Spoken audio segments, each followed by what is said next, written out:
So we're currently in the middle of the winter growing season. It's about the middle of February, and I get asked a lot about how we grow in the winter and what goes on in the tunnels that we use if there's heat. So I figured I would make a quick video kind of explaining what our process is during the winter.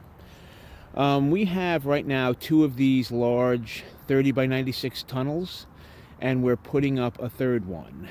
This is the inside of one of our tunnels, our 30 by 96, and this is where we grow all the greens during the winter. We have no heat in here, and in fact it's so sunny today that it's I don't have a thermometer in here, but it's got to be 65, 70 degrees in here. I almost need to roll up the sides a little bit to vent it a little more. If the temperature was a little higher outside, it would be a little too warm in here for the winter greens. This is some baby bok choy and some arugula that we planted probably the end of October, and they've been growing very slowly all winter, and they've been growing under this agricultural fabric.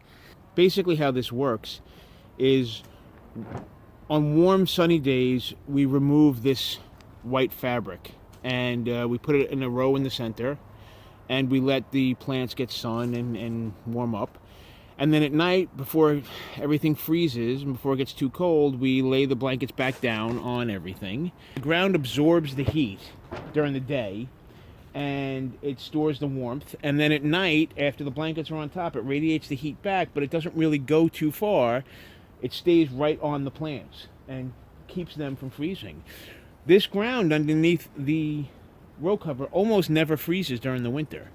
In fact, we've had volunteer tomato seedlings that stayed alive well into December, when our first frost is usually mid-October. So it's very effective, and we don't need heat if you pick the right varieties to grow. This is our far tunnel. We have leaf lettuce, two different types of kale. The Siberian does amazingly in the winter. There's some Chinese cabbage, it's just about ready to harvest.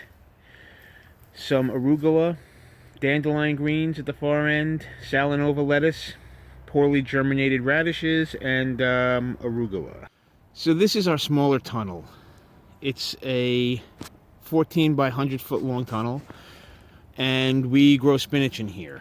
The spinach does great all winter long. It's almost foolproof, or at least has been so far for us.